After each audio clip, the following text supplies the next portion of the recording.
Praise lord. Have a blessed morning. Today promise ఈ రోజు దేవుని వాగ్దానం ఏదనగా యెహోషువ 3వ అధ్యాయము 5వ వచనము. మరియు యెహోషువ రేపు యెహోవా మీ మధ్య అద్భుత కార్యములు చేయను గనుక మిమ్ముని మీరు పరిశుద్ధపరచుకున్నాడని జనులకు ఆజ్ఞ ఇచ్చెను. దేవుని పక్షులాకి దీవించి ఆశీర్వదించును గాక.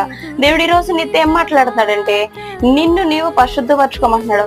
దేవుడిని ఏడల కార్యము జరిగిస్తానని దేవుడు ప్రత్యక్షంగా సెలవిస్తున్నాడు. నీవు ఎటువంటి ఇబ్బందులు వెంటున్నావో, ఒకవేళ ఎటువంటి శ్రమల నిమిత్తం ఉన్నావో, అనారోగ్యం నిమిత్తం బాధపడుచున్నావేమో, ఇప్పుడే నీవు క్షమాపణ కోరు ప్రియ సహోదరి సహోదరుడా. ఇదిగో నా పాపమును తీసివే ప్రభువా, నన్ను శుద్ధీకరించి అని అడిగినప్పుడు నీకు తప్పనిసరిగా దేవుడు నీ యొక్క మనోవేదన తీసివేసి స్వస్థత విడుదల నీకు ఇస్తాడు ప్రియ సహోదరి సహోదరుడ. అద్భుతమైన కార్యములను ఎడల చరించి ఉన్నాడు ప్రియ సహోదరి సహోదరుడ. ఇదిగో ఈ వాక్య లేఖనం నీ కొరకు దేవుడు సిద్ధపరుచున్నాడు. నీ మధ్య అద్భుతమైన కార్యములు